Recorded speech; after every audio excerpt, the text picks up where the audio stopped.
How are you doing, my NEET aspirants? I hope you are doing well. In the last video, we saw oogenesis. हमने embryonic stage तक oogenesis को सीखा था. उसके बाद puberty में क्या होना है वो आज हम इस वीडियो में सीखेंगे. अगर आपने मेरी इससे पहले वाली वीडियो नहीं देखी है तो जल्दी जाइए और वो वीडियो देख के आइए. लिंक डिस्क्रिप्शन बॉक्स में है. तो आज हम बिगिन करते हैं कि प्राइमरी फॉलिकल जो बन गया था एम्ब्रियोनिक स्टेज में और फिर बर्थ से प्यूबर्टी तक, अब उसका प्यूबर्टी में क्या होगा. Let's continue. अब क्या हुआ, अब प्यूबर्टी आ गई है ना. फीमेल एंटर्ड दी प्यूबर्टी.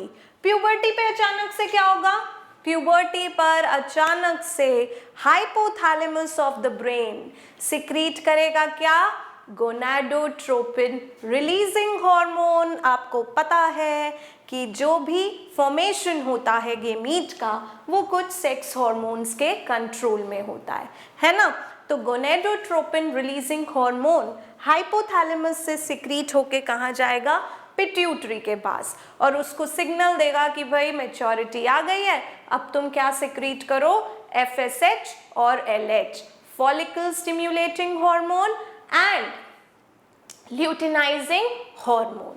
अब FSH के फॉलिकल स्टिम्युलेटिंग हार्मोन आप लोग बोल रहे हो, इसका मतलब क्या है कि ये वाला हार्मोन फॉलिकल्स के मैच्योरेशन को स्टिम्युलेट करता है, यानी करवाता है. अब तक जो हमने देखा वो कहाँ हो रहा था, एम्ब्रियोनिक स्टेज में. अब जो हम देखेंगे वो कहाँ होगा, प्यूबर्टी स्टेज में, यानी after birth. At puberty oogenesis will continue, है ना. यही मैंने आपको बताया था, फीमेल और मेल के गेमीटोजेनेसिस में मेजर डिफरेंस यही है. फीमेल्स में शुरू हो जाएगा एम्ब्रियोनिक स्टेज से और फिर वो हॉल्ट करेगा, रुक जाएगा प्यूबर्टी तक, और प्यूबर्टी में अब शुरू होगा. प्यूबर्टी में क्यों शुरू हुआ, क्योंकि FSH का रिलीज होने लग गया, which is follicle stimulating hormone. तो अब मैच्योरिटी आने पर, प्यूबर्टी आने पर FSH के इन्फ्लुएंस में मैच्योरेशन फेज कंटिन्यू होगा oogenesis का. ठीक है.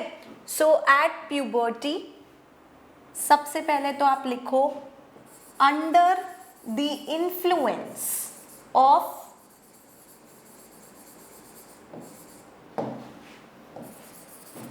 GnRH, which is of two type, FSH and LH. FSH क्या करवाएगा, फॉलिकल मैच्योरेशन, और LH क्या करवाएगा, ओव्यूलेशन. हम देखेंगे ये. सो इनके इन्फ्लुएंस में the process of oogenesis will now resume और कंटिन्यू. सो मैच्योरेशन फेज पर यहाँ आते हैं, और मैच्योरेशन फेज जब यहाँ कंटिन्यू होगा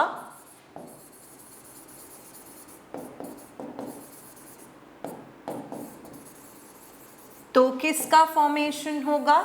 अब पहले क्या बना था, प्राइमरी फॉलिकल, अब क्या बनेगा, सेकेंडरी फॉलिकल.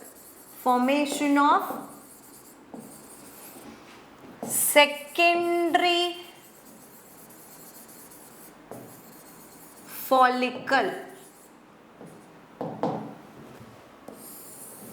सेकेंडरी फॉलिकल क्या होता है, इस स्टेज में ज्यादा कुछ नहीं है, बस जो प्राइमरी oocyte था which is arrested at diplotene stage surrounded by layer of granulosa cell, that primary follicle or primary oocyte within it will get surrounded by more layers of granulosa cell. और layers आ जाएंगी granulosa cell की, और अब हम उसे क्या बोलने लगेंगे, secondary follicle.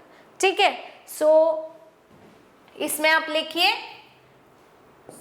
Primary oocyte gets surrounded by more layers of more layers of granulosa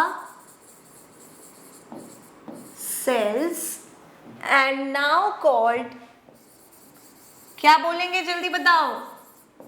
very good, secondary follicle. आप लोग को तो आ गया, देखो इजी है कि नहीं है ना? इसका भी वो बना लेते हैं एक माइंड मैप सा।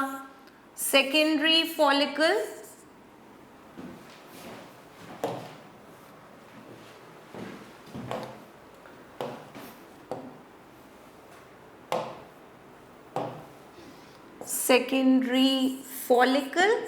is equal to primary oocyte which is diploid plus more layers of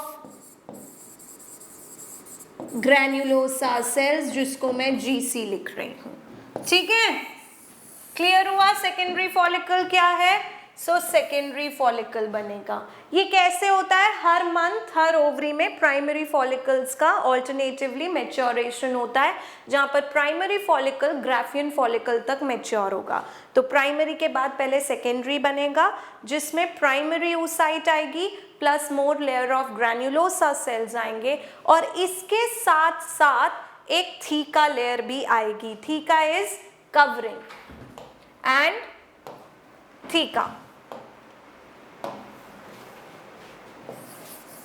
and theca layer. Theca का मतलब क्या होता है? कवरिंग। सो साथ साथ एक कवरिंग भी है, लिखो प्लस थीका, है ना? ये लो, आ गई आपकी थीका लेयर, और ये तैयार हो गया सेकेंडरी फॉलिकल। क्लियर हुआ यहाँ पर? और ये किसके इन्फ्लुएंस में हो रहा है? सब FSH करवा रहा है। ठीक है, आपको एक बात बताऊं, ये जो ग्रैन्युलोसा सेल फॉलिकल्स को सराउंड करते हैं, द ग्रैन्युलोसा सेल का फंक्शन क्या है? Granulosa cells start secreting of the follicle, they start secreting estrogen, and estrogen is one of the good female reproductive or sex hormone. तो estrogen formation होगा by the granulosa cells। यहाँ पर लिख लो, granulosa cells of follicle secrete estrogen, जो कि of course एक positive feedback दिखाएंगे by causing more release of FSH, ताकि FSH रिलीज होगा तो और अच्छा मैच्योरेशन होने लगेगा। बट जब वो एक्सेस में हो जाता है तो क्या होता है, वो मैं आपको हार्मोनल कंट्रोल में बताऊंगी। तो सेकेंडरी फॉलिकल तक क्लियर हुआ? गुड, लिखा? जल्दी जल्दी लिखो। तो अब नेक्स्ट हमारा होगा formation of tertiary follicle. Secondary से क्या बनेगा? Tertiary follicle. देखो टर्शरी फॉलिकल में क्या होता है? It is characterized by the presence of और the appearance of, I should say, a fluid filled cavity, जिसको हम एंट्रम कहते हैं, और इसीलिए टर्शरी फॉलिकल का दूसरा नाम एंट्रल फॉलिकल भी होता है। तो यहाँ पे अगर आप देखिए, इधर प्राइमरी फॉलिकल बना, प्राइमरी फॉलिकल के बाद सेकेंडरी फॉलिकल बना, जहाँ पे मोर ग्रैन्युलोसा सेल्स आए, ये प्राइमरी oocyte और थीका आना शुरू हो गया। इधर देखो टर्शरी फॉलिकल में ये क्या आ रहा है? ब्लू कलर की जो आप देख रहे हो, that is called as antrum, है ना? ये एंट्रम है, और इस फ्लूइड फिल्ड कैविटी एंट्रम की वजह से जो ग्रैन्युलोसा सेल है वो एक तरफ पुश हो रहे हैं, साथ ही साथ इसी कैविटी की ग्रोथ की वजह से थीका सेल डिफरेंशिएट हो जाते हैं, the theca layer, into two layer, theca interna जो कि इंटरनल वाली होगी, और थीका एक्सटर्ना जो कि एक्सटर्नल वाली होगी। सो थीका इंटरना और एक्सटर्ना का फॉर्मेशन भी शुरू हो गया। ठीक है, तो इसमें लिखो, third is formation of tertiary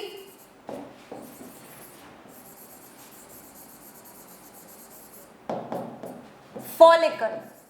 formation of tertiary follicle, क्या क्या होता है इस टर्शरी फॉलिकल में, और इसका दूसरा नाम क्या है? Enteral follicle. एंट्रल फॉलिकल क्या क्या है इसमें? It is characterized by the appearance of, अब तो आप जल्दी जल्दी बता देंगे हमें, जल्दी लिखिए, characterized by the appearance of, very good,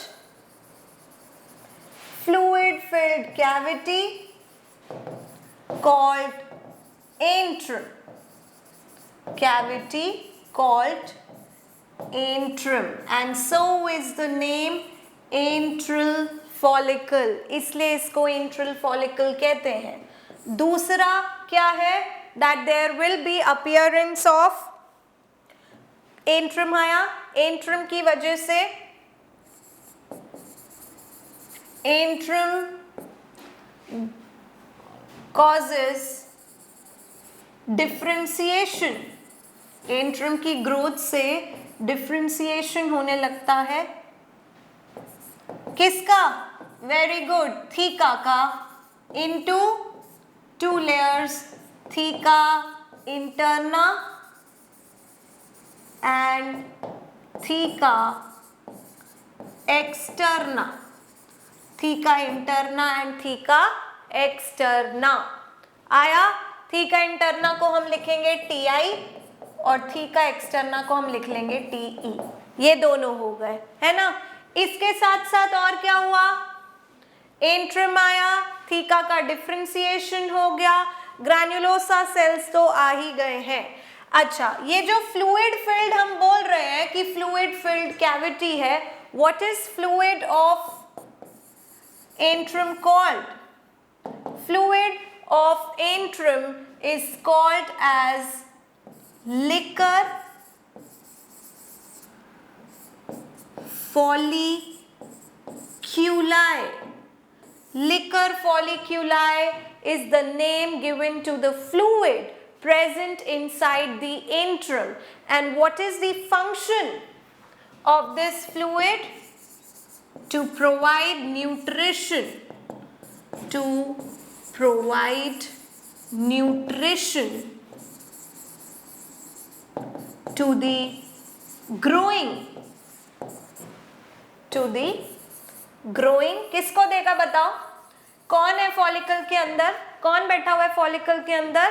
primary oocyte। तो न्यूट्रिशन किसको देगी ये fluid? Primary oocyte, to the growing primary oocyte।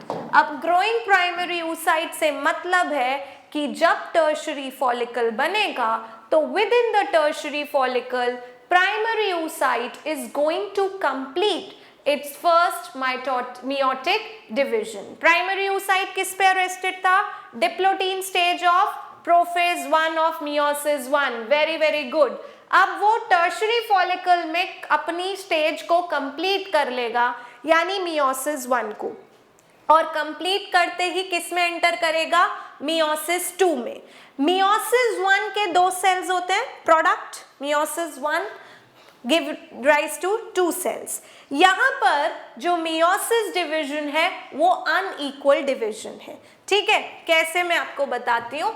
आप पहले ये लिखिए, the primary oocyte within tertiary follicle completes its first meiotic division, completes its first meiotic division, ठीक है। प्राइमरी oocyte अपनी पहली meiotic division कंप्लीट करता है टर्शरी फॉलिकल या एंट्रल फॉलिकल स्टेज में। कैसे है ये मियोसिस? देखो, प्राइमरी oocyte की जो meiotic डिवीजन है वो अनइक्वल है। मियोसिस 1 किया उसने, ब्रैकेट में लिखो अनइक्वल डिवीजन। क्यों अनइक्वल है? क्योंकि इसमें जो 2 सेल्स बनने वाले हैं वो इक्वल साइज के नहीं होते। एक बड़ा सेल बनता है, एक छोटा सेल बनता है। The bigger cell is called secondary oocyte, क्योंकि वो सारा का सारा साइटोप्लाज्म अपने पास रखना चाहता है, इसलिए उसको सेकेंडरी oocyte कहते हैं। जब फर्टिलाइजेशन होता है ना, जाइगोट बनता है, तो इनिशियल स्टेज में जाइगोट को nutrition, the zygote when converting into the embryo, initial stage में कहाँ से मिलता है? The cytoplasm of the egg, है ना। तो इसलिए ये जो मियोटिक डिवीजन है ये अनइक्वल है, leading to formation of a bigger cell called secondary oocyte. Secondary oocyte bigger cell with large amount of cytoplasm है। आया समझ में? Secondary oocyte ने meiosis 1 का प्रोडक्ट है, तो ये हैप्लॉइड होगा या डिप्लॉइड? वेरी गुड, हैप्लॉइड, क्योंकि meiosis 1 ही प्रॉपर रिडक्शनल डिविजन होती है। oocyte which is larger in size, very good, more amount of cytoplasm,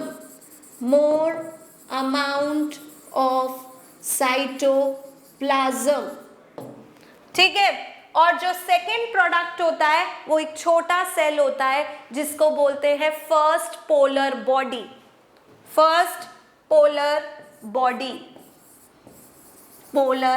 body, ठीक है, which is smaller in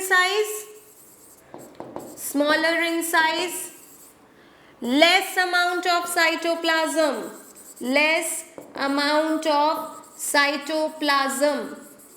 ठीक है।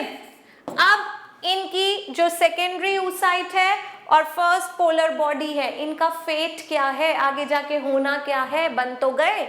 तो secondary oocyte will enter meiosis 2, क्योंकि meiosis 1 के बाद meiosis 2 होना है, that is very obvious by default. तो सेकेंडरी oocyte meiosis 2 में एंटर तो करता है, बट वो meiosis 2 की मेटाफेज 2 स्टेज पर अरेस्ट हो जाता है। किस स्टेज पर? meiosis 2 की मेटाफेज 2 स्टेज पर। और polar body because of lack of nutrition it will degenerate, ये डीजेनरेट हो जाएगी। तो फेट क्या है पोलर बॉडी की? Fate, it degenerates,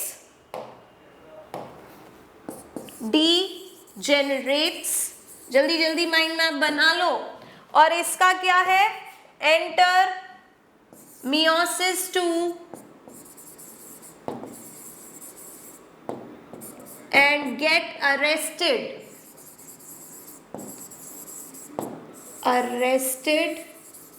at which stage?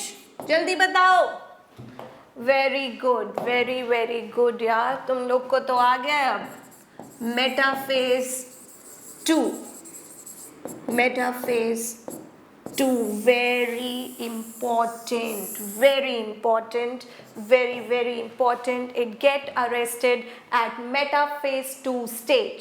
Secondary oocyte haploid है, मेटाफेज 2 स्टेज पे अरेस्ट हो गया है। और ये कब हुआ है? जब टर्शरी फॉलिकल बन रहा था। तो अब टर्शरी फॉलिकल के अंदर कौन है?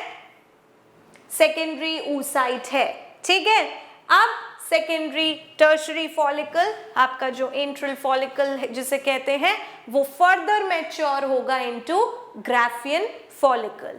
ये आपको क्लियर हुआ? यहां तक बनाया आपने ये माइंड मैप? क्लियर? अब क्या बनेगा? Graafian follicle. देखते हैं। सो नेक्स्ट स्टेज हमारी क्या है? फॉर्मेशन ऑफ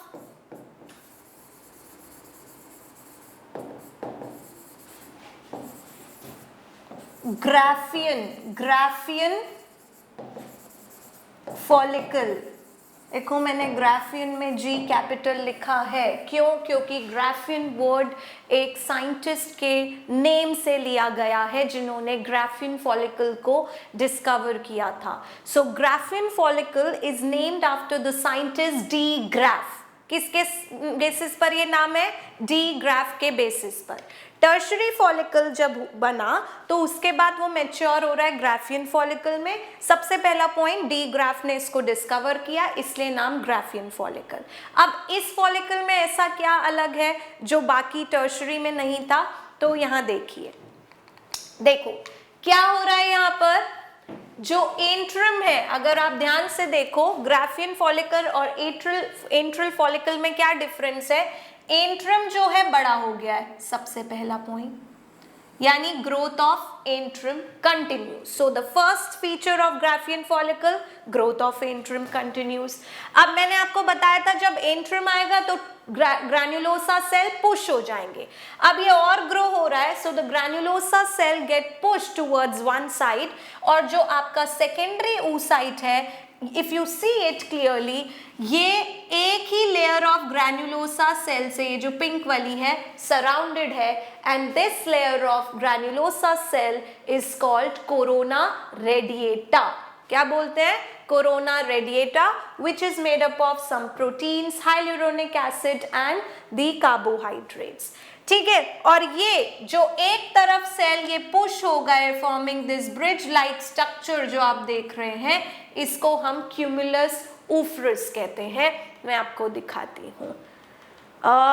देखो ये रहा ग्राफियन फॉलिकल हमारा. ग्राफियन फॉलिकल में थीका एक्सटर्ना है, थीका इंटरना है, एंट्रम डेवलप हो गया, ये सारे ग्रैन्युलोसा सेल एक तरफ पुश हो गए, and the layer of granulosa cell जो हमारे सेकेंडरी oocyte को सराउंड कर रही है, उसे अब हम कोरोना रेडिएटा कहते हैं. और ये जो एक ब्रिज टाइप ऑफ सेल जो एक तरफ चले गए, इसे हम क्या बोलते हैं? क्यूमुलस ऊफ्रस. आया क्या क्या हो रहा है ग्राफियन फॉलिकल में? इसके साथ साथ और क्या होगा? जो हमारा सेकेंडरी oocyte है, that will also secrete a non cellular, ध्यान से सुनना, नॉन सेल्यूलर, ये वर्ड बहुत इंपॉर्टेंट है, a non cellular layer made up of glycoprotein, जिसको बोलते हैं जोना पेल्यूसिडा. तो हमारा सेकेंडरी oocyte एक नॉन सेल्यूलर लेयर भी बनाता है, जिसको हम बोलते हैं जोना पेल्यूसिडा लेयर. सो ये देखो क्यूमुलस ऊफ्रस दिख रहा है आपको यहाँ पे, क्यूमुलस ऊफ्रस, कोरोना रेडिएटा, जोना पेल्यूसिडा. ठीक है, तो लिखते हैं ग्राफियन फॉलिकल में क्या क्या हुआ. क्या हुआ? सबसे पहले एंट्रम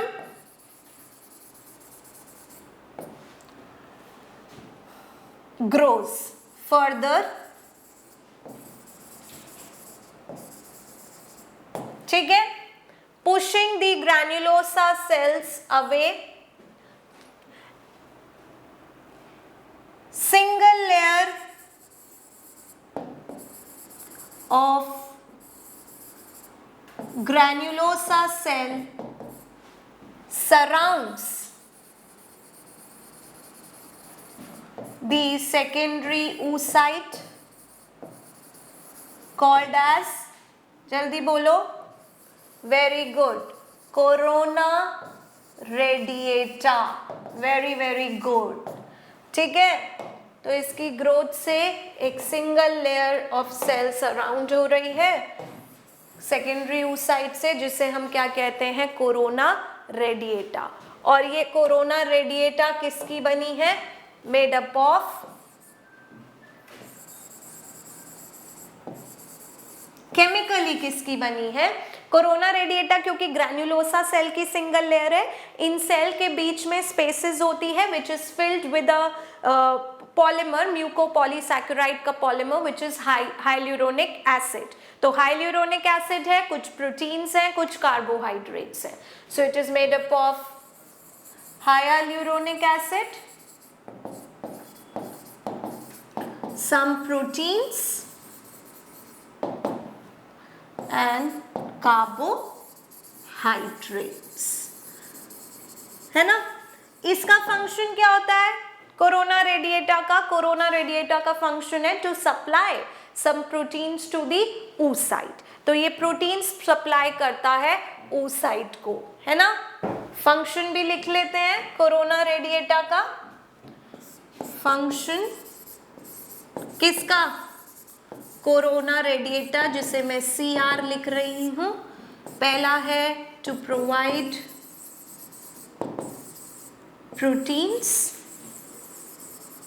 टू द ओवा और the egg. And second function है, क्योंकि ये एक लेयर है, प्रोटेक्शन भी करेगी, सो प्रोटेक्शन। ये दो इसके फंक्शन है, ठीक है। ठीक है, एक्सटर्ना इंटरना तो है ही। फिर क्या हुआ था इसके बाद? कोरोना रेडिएटा आ गई। The cells of granulosa get pushed towards rest of the cell, they get pushed towards one side and we call it as cumulus oophrus, जो basically protection भी provide करता है ovulation के समय। तो rest of the cells, granulosa cells, get pushed towards one side, forming a bridge, and we call it as cumulus oophrus, है ना, ये बोलेंगे उसको, ठीक है, cumulus oophrus बन जाएगा। और क्या हुआ?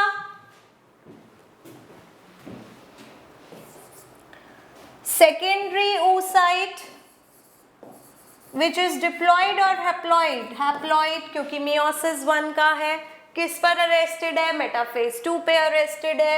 secretes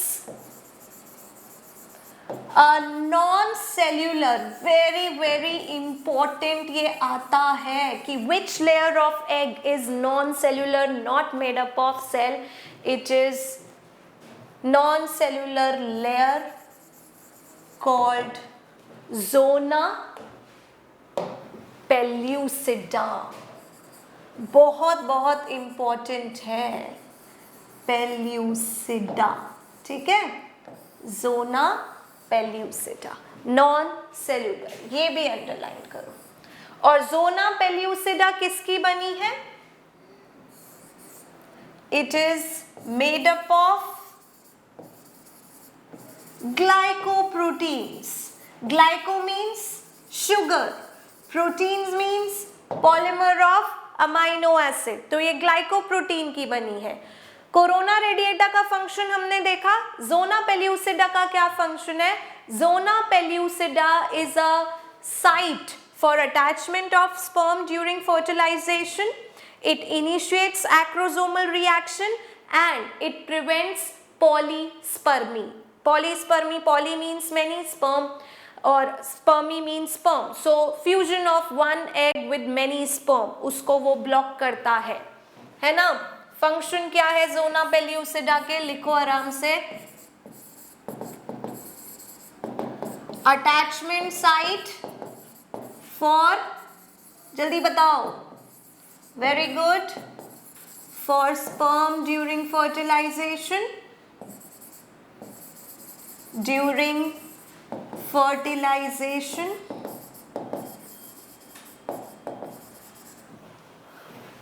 दूसरा, it basically prevent पॉलीस्पर्मी,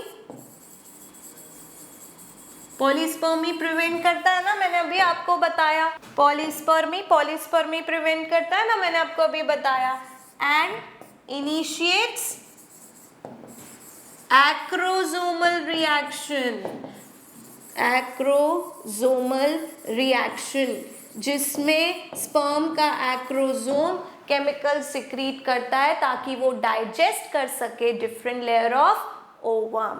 आया समझ में? ग्राफियन फॉलिकल में ये सब लेयर्स आ गई हैं। एंड फाइनली जब तक ग्राफियन मॉलिक्यूल मैच्योर होगा, आपका LH का सर्ज हो जाएगा। Surge means a rapid increase in the levels of LH in the body of the female, जो कि 14th day of a menstrual cycle, typical of 28 days, या फिर mid day of menstrual cycle, पूरी cycle का जो mid यानी बीच वाला day होता है उस टाइम पर, ठीक है। तो अगर आपको, और फिर ग्राफियन फॉलिकल रप्चर होके क्या दे देगा?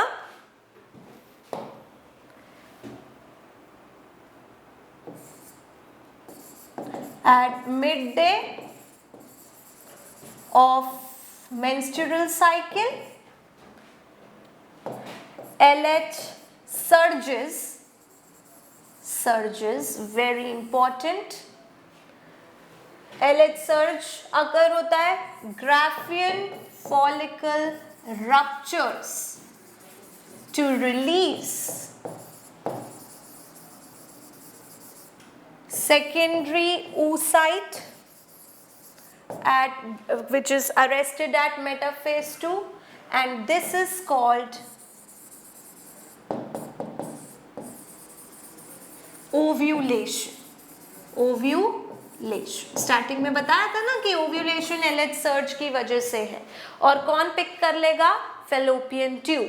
अब अगर इस सेकेंडरी oocyte को स्पर्म मिला तो क्या होगा?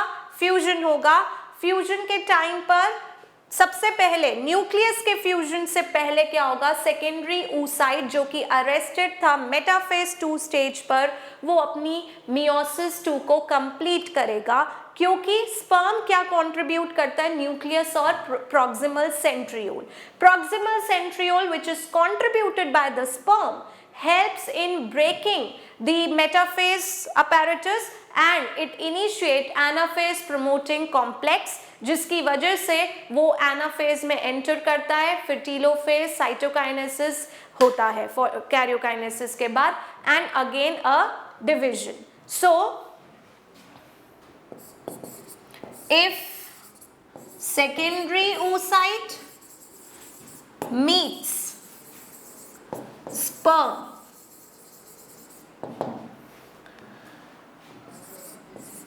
oocyte undergo की जगह लिखते हैं कंप्लीट करेगा ना, क्योंकि ऑलरेडी उस स्टेज में तो है ये मेटाफेज वाली में, है ना. Secondary oocyte completes its meiosis 2 division, और पहले की तरह ये डिवीजन भी एक अनइक्वल डिवीजन है. यहाँ पे लिख लो अरेस्टेड एट मेटाफेज 2. बेटा ये बहुत इंपॉर्टेंट MCQs हैं जो यहाँ से आ सकते हैं. ठीक है, तो अब ये जो मियोसिस 2 होगी वो कैसी होगी? Unequal division. So secondary oocyte arrested at metaphase 2 की जो मियोसिस 2 है वो भी अनइक्वल डिवीजन है. ऑन फर्टिलाइजेशन अनइक्वल डिवीजन, है ना. क्या बनेगा? वहां क्या बना था? प्राइमरी oocyte से सेकेंडरी oocyte. यहां बनेगा the larger cell called ooted और एग और ओवम. अब आप उसे एग बोल सकते हैं, अदरवाइज सेकेंडरी oocyte, और दूसरा छोटा वाला सेकेंडरी पोलर बॉडी. फिर उसके पास साइटोप्लाज्म कम है, न्यूट्रिशन नहीं है, तो वो भी डीजेनरेट हो जाएगी. ठीक है. So second polar body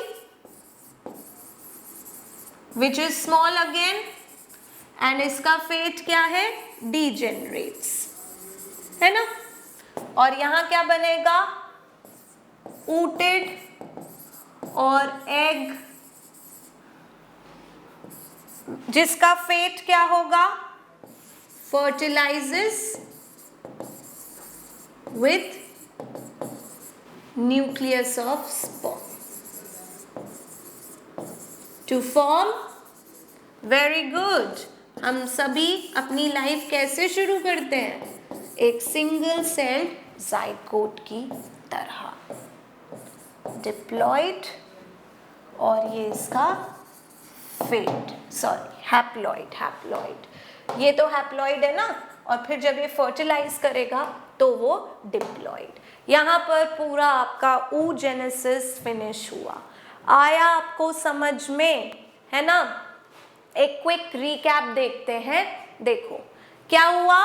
embryonic stage में द जर्म सेल जो कि जर्मिनल एपिथेलियम से बने थे वो प्राइमोर्डियल जर्म सेल बनेंगे जिसके अराउंड फॉलिकल लेयर आएगी। ये जो आप ब्लू लेयर देख रहे हैं that is layer of granulosa cell और follicular cell, and this is primary oocyte जो कि मेटाफेज किस में अरेस्टेड है, प्रोफेज 1 की डिप्लोटीन स्टेज पर, प्रोफेज 1 पर अरेस्टेड है ना, इसको हम बोल रहे हैं प्राइमरी फॉलिकल।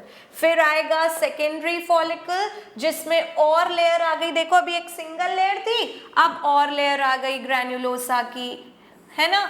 और आपको ये ग्रे कलर की लेयर दिख रही है, ये वाली जिसके बाहर मैं एक आउटलाइन बना रही हूँ, this is theca. Then antral follicle यानी टर्शरी फॉलिकल, कैविटी का फॉर्मेशन शुरू हो रहा है, पुशिंग हो रही है ग्रैन्युलोसा सेल की, और थीका डिफरेंशिएट होने लगेगा एक्सटर्ना और इंटरना में। ये वाला आपका एक्सटर्ना और ये वाला इंटरना, ठीक है। फिर प्री ओव्यूलेटरी फॉलिकल बनेगा, यानी this will mature into Graafian follicle. Graafian follicle में ये और ग्रो हुआ, this is surrounded by single layer of granulosa cell now called as corona radiata.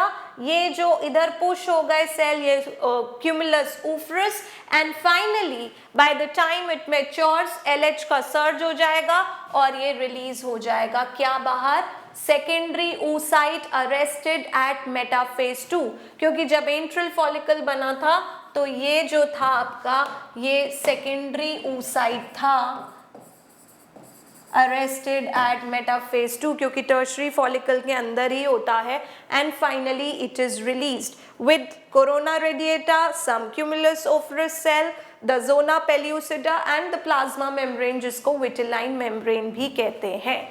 Clear हुआ पूरा फॉलिकुलर डेवलपमेंट, oogenesis कैसे होता है? Very good, very very good. ये आपकी बुक का डायग्राम है जहां पर इन्होंने दिखाया है कि ब्लड वेसल्स होती है मेड्यूलरी रीजन में, आउटर रीजन में आपका क्या चल रहा है, मैच्योरेशन हो रहा है प्राइमरी फॉलिकल्स, देखो ये वाले, देन प्राइमरी फॉलिकल, सेकेंडरी में, टर्शरी में, ग्राफियन में, ओवम में। ग्राफियन फिर कन्वर्ट होता है कॉर्पस ल्यूटियम में, प्रोजेस्टेरॉन सिक्रीट करता है, वो मैं आपको मेंस्ट्रुअल साइकिल में बताऊंगी। क्लियर हुआ? Very good. See, release of secondary oocyte arrested at metaphase stage 2 in the fallopian tube. It will travel. If it meets the sperm, it will complete its second meiotic division. हाँ, तो ये diagram आपके NCERT का है, अब आपको ये समझ में आएगा। Just see, ये रहे आपके oogonia, है ना?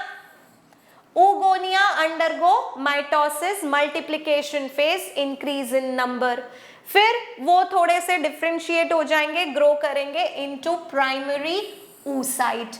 Primary oocyte will then undergo what? Get surrounded by follicle, तो वो तो follicular genesis हो गया, बट ये primary oocyte तक की स्टेज कहाँ हुई? fetal life में, fetal लाइफ में। अब इसके बाद इसी प्राइमरी फॉलिकल, प्राइमरी oocyte में रहेंगे टिल प्यूबर्टी, और प्यूबर्टी के बाद वो ग्रो करेगा। प्राइमरी oocyte will undergo first meiotic division ovulation से पहले, leading to formation of first polar body unequal and the secondary oocyte which is haploid. Now the secondary oocyte on fertilization will complete its second meiotic division, leading to the formation of ovum, ooted egg, whatever you called, and secondary polar body. तो देखो इनके chromosome number भी, primary oocyte तो मैंने बोला diploid है, तो यहाँ पर 46 ही रहता है। फिर सेकेंडरी oocyte में 23, ओवम भी क्या है 23, हाफ आ गया। अब ये डायग्राम हो गया ना क्लियर? मैंने आपको बोला ही था by the end of the class आपको ये क्लियर हो जाएगा। पर ये सब हो किसके इन्फ्लुएंस में रहा था? प्यूबर्टी पर FSH के इन्फ्लुएंस में। तो हार्मोनल कंट्रोल क्या है? हाइपोथैलेमस ने सिक्रीट किया GnRH। GnRH एंटीरियर पिट्यूटरी के पास गया और बोला भाई अब तुम्हें रिलीज करने हैं gonadotropin FSH, and LH। FSH जो है फॉलिकुलर जेनेसिस करवाएगा यानी फॉलिकल्स का ग्रोथ, और LH करवाएगा ओव्यूलेशन। फॉलिकल्स जो है वो एस्ट्रोजन भी सिक्रीट करते हैं और प्रोजेस्टेरॉन थोड़ा बहुत अमाउंट में होता है।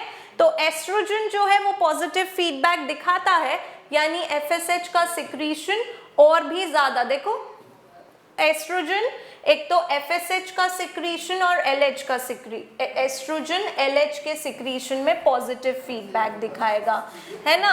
और जो आपका ये बना यूट्रस में एस्ट्रोजन का क्या काम है, यूट्रस में एस्ट्रोजन का काम है आपकी लाइनिंग को रिपेयर करना जो मेंस्ट्रुएशन के टाइम टूट गई थी। इसी के साथ साथ जो आप डॉटेड लाइन देख रहे हो वो एक नेगेटिव फीडबैक मैकेनिज्म है, यानी जब मोर अमाउंट में हो जाएगा तो ये नेगेटिवली इसको फीडबैक भी देगा, रोकेगा भी, क्योंकि अब ओव्यूलेशन हुआ है, हो सकता है स्पर्म आ जाए, तो इसलिए फॉलिकल्स की ग्रोथ को फर्दर रोकना पड़ेगा till it waits at least for some days, उसके बाद फिर वो नेक्स्ट फेज शुरू होता है, ठीक है। अगर ओव्यूलेशन होने के बाद it forms corpus luteum secrete करता है प्रोजेस्टेरॉन, क्योंकि यूट्रस तो हर वक्त प्रिपेयर्ड है कि शायद इस बार फर्टिलाइजेशन हो जाए, और प्रोजेस्टेरॉन एंडोमेट्रियम को टूटने नहीं देगा, तो कुछ दिन तक वो टूटने नहीं देगा, हो सकता है स्पर्म मिल जाए। तो उसके लिए तब जब तक इट इज वेटिंग तब तक प्रोजेस्टेरॉन नेगेटिव फीडबैक दिखाएगा LH को भी और FSH को भी, क्योंकि दोनों ही फॉलिकल्स की स्टिम्युलेशन और ओव्यूलेशन रिस्पेक्टिवली करते हैं, और जब प्रेगनेंसी होती है तब ये नहीं होना होता है, तो जब तक के लिए it is waiting it will stop it, और अगर मिल गया तो फिर ये चीज कंटिन्यू होगी। अगर फर्टिलाइजेशन नहीं हुआ कॉर्पस ल्यूटियम डीजेनरेट हो जाएगा, प्रोजेस्टेरॉन का लेवल नीचे जाएगा, नेगेटिव फीडबैक हट जाएगा, ये फिर से सिक्रीट होने लगेंगे, फिर से पूरी साइकिल रिपीट होगी। आया समझ में? Hormonal control, very very good students, स्मार्टियन स्मार्ट हो गए हैं। चलिए अब देखते हैं आप सबको कितना कितना आया, ठीक है। इवैल्यूएट करें, कुछ क्वेश्चंस देखते हैं प्रीवियस ईयर्स के भी। पहला क्वेश्चन फटाफट कमेंट करोगे आज, eight which stage of life is the oogenesis process initiated. और ये देखो कब आया है, ये नीट 2022 में। कब होता है? प्यूबर्टी में? No. Adult? No, not at all. Birth? बिल्कुल भी नहीं। Embryonic developmental stage, very correct. Females में एम्ब्रियोनिक स्टेज पर ही ये स्टार्ट हो जाता है, very good. Next question, which of the following layer in antral follicle is acellular। मुझे पता है मेरे स्टूडेंट्स को अब ये आंसर आता है, जल्दी जल्दी कमेंट करो। acellular मतलब नॉन सेल्यूलर, जल्दी करो। क्या लिखा, क्या मार्क किया? Zona pellucida, very good. acellular layer made up of glycoprotein। next, primary ovarian follicle transforms into mature Graafian follicle by stimulation of which hormone। कब होता है ये? प्यूबर्टी पर। प्यूबर्टी पर कौन आया, किसने पूरा ये खेल किया? Who is the hero? FSH, follicle stimulating hormone। True, very correct। Secondary oocyte present in which small cavity? जल्दी जल्दी कमेंट में लिखिए, option A, B, C, D। Antrum, the cavity is called antrum, correct। Rapid mitotic division found in which phase of oogenesis? Mitotic है, mitotic मतलब equational, और equational division की होती है नंबर बढ़ाने के लिए, तो कौन सा phase? Multiplicative phase. Very good, very good. Primary oocyte undergo meiosis 1 to form। meiosis 1 के प्रोडक्ट क्या थे? जल्दी लिखो, जल्दी जल्दी लिख लिया, good. Secondary oocyte and polar body, so it will be secondary oocyte। Secondary follicle मत कर देना, वो मियोसिस से नहीं होता है। Maturation phase is characterized by, maturation phase में क्या हो रहा है? प्राइमरी oocyte सेकेंडरी oocyte में बदल रहा है, मियोसिस हो रहा है. So it is characterized by meiosis. ठीक है. Meiotic division of secondary oocyte is completed. NEET 2020 में आया है. सेकेंडरी oocyte की meiotic division कब कंप्लीट हुई थी? मैंने आपको कंडीशन लिखवाई थी. हर महीने सेकेंडरी oocyte रिलीज होगा अरेस्टेड मेटाफेज 2 में, लेकिन अगर स्पर्म मिल गया तो फर्टिलाइजेशन, और फर्टिलाइजेशन होगा तो पहले मियोसिस कंप्लीट होगा. So at the time of fusion of sperm. Zygote formation तो बाद में होगा. प्रायर टू ओव्यूलेशन हो नहीं सकता, कॉप्युलेशन के टाइम हो नहीं सकता, जब स्पर्म एंटर करवाएगा अपना न्यूक्लियस और proximal centriole. So option B. Very good. So that's all for today. I hope आपको आज का पूरा क्लास समझ में आया. आपने इतने अच्छे आंसर्स भी दिए, नोट्स भी बना लिए. आई रियली होप आप और क्वेश्चंस लगाना इसी टॉपिक पर और देखना आपको सारे आंसर आ जाएंगे. एंड हमें अपनी और जो भी आपकी क्वेरी है आप कमेंट सेक्शन में बताइए. किस टॉपिक को आप चाहते हैं मैं नेक्स्ट पढ़ाऊं वो भी मुझे बताना कमेंट सेक्शन में लिख के. Till then goodbye, keep practising, stay happy, bye bye.